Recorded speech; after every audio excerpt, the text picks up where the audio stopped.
Ciao a tutti e bentornati sul mio canale, oppure benvenuti se questo è il primo video che guardate qui sul mio canale. Oggi vorrei parlarvi di come mettere in pratica tutto il materiale linguistico quando ascoltate o guardate qualcosa. Accumulare informazioni passivamente è il primo passo da fare quando si studia una lingua straniera, ovviamente, no?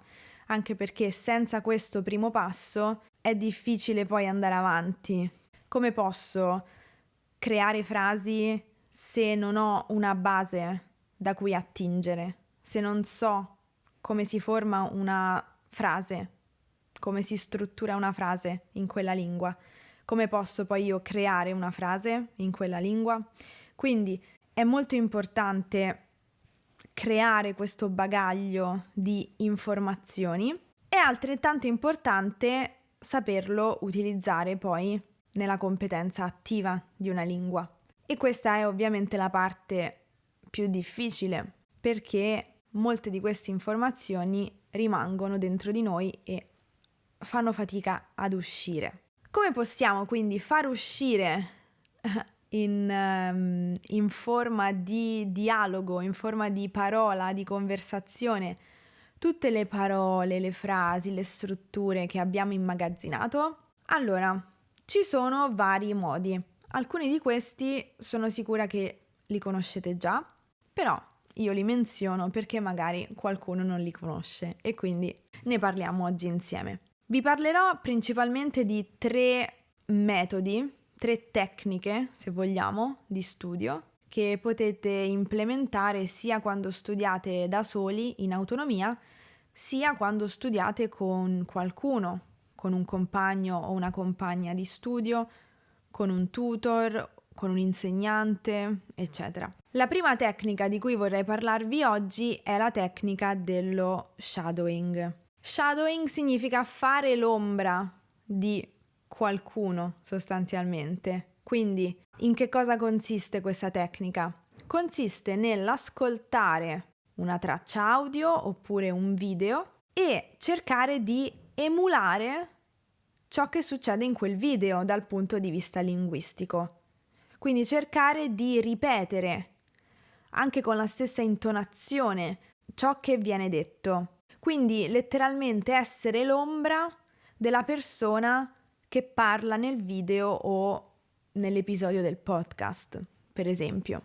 Quindi in questo caso ascoltiamo del materiale linguistico e lo riproduciamo immediatamente, in modo identico.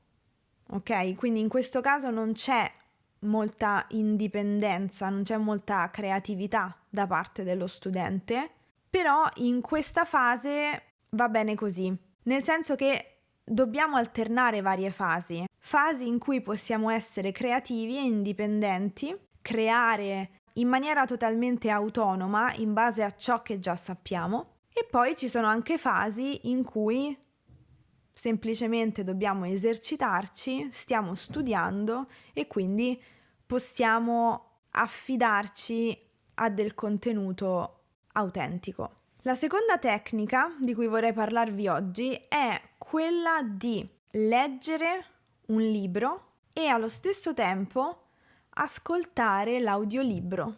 Io vi consiglio di scegliere un libro che già conoscete, magari che avete già letto nella vostra lingua, perché così non dovrete concentrarvi a capire che cosa succede nel libro, che cosa succede nella storia. Dovrete solamente concentrarvi sulla forma e non quindi sul contenuto, perché già sapete che cosa succede se scegliete un libro che già avete letto. Quindi in questo modo potrete concentrarvi sulla forma scritta, ma anche sulla forma orale, perché grazie all'audiolibro potrete ascoltare la pronuncia corretta delle parole e l'intonazione giusta delle frasi.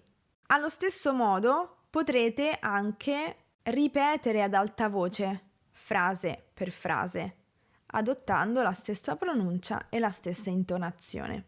Se vi piace leggere, questa tecnica è molto utile. Se invece non vi piace molto leggere, La prima tecnica di cui vi ho parlato potrebbe essere quella più adatta a voi. Il terzo modo in cui possiamo mettere in pratica le parole e le frasi che memorizziamo, che immagazziniamo, è quello di creare delle presentazioni. Potreste quindi decidere di parlare di un argomento prendendo un articolo di giornale o un estratto di un video o un'intervista e in qualche modo presentarlo a qualcuno e presentare quindi l'argomento del contenuto che avete scelto. In questo modo userete le frasi e le parole nuove che avete imparato e le utilizzerete in un discorso vostro. Se non avete voglia di fare una presentazione, ovviamente potete anche fare delle frasi singole oppure scrivere un breve paragrafo. Sono comunque tutti modi in cui potrete utilizzare le parole e le frasi che imparate e farle vostre, perché in quel modo le userete effettivamente in un dialogo creato da voi. Anche quando per esempio imparate delle parole singole, sarebbe sempre meglio non lasciarle così nelle liste di vocabolario. Sarebbe molto più utile integrarle nella vostra quotidianità in frasi che sono vere per voi in qualche modo, no? Bisogna sempre cercare un modo per integrare quelle parole negli spazi e nei momenti in cui utilizzate l'italiano. Perché lasciare le parole così in una lista non so quanto sia utile, diciamo. Ovviamente tutto ciò sarà più facile se il contenuto su cui sceglierete di lavorare ha un richiamo emozionale per voi. Per esempio, volete lavorare su un'intervista, quindi cercate una video intervista, scegliete un'intervista su un argomento che vi interessa, che vi piace, di cui già siete appassionati normalmente, perché così sarà più facile assorbire tutto quel contenuto. E poi perché questo? Perché sarà molto più probabile che voi utilizziate quelle strutture, quelle parole relative a quell'argomento nella vita reale.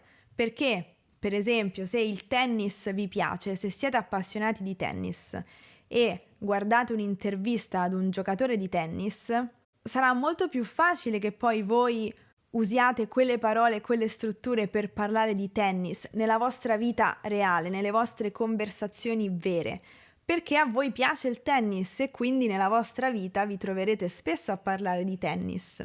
Quindi per questo motivo vi dico di scegliere argomenti che vi piacciono. Ovviamente non è sempre possibile, me ne rendo conto, però quando potete farlo, fatelo. Ma sono sicura che a questa cosa avevate già pensato voi. Allora, questo è tutto quello che volevo dirvi oggi. Quindi questo è tutto per il video di oggi. Spero vi sia utile. Fatemi sapere nei commenti qui sotto che cosa ne pensate. Grazie mille per aver guardato anche questa video lezione. In realtà è più una video chiacchiera oggi, però grazie e ci vediamo nel prossimo video. A presto! Ciao!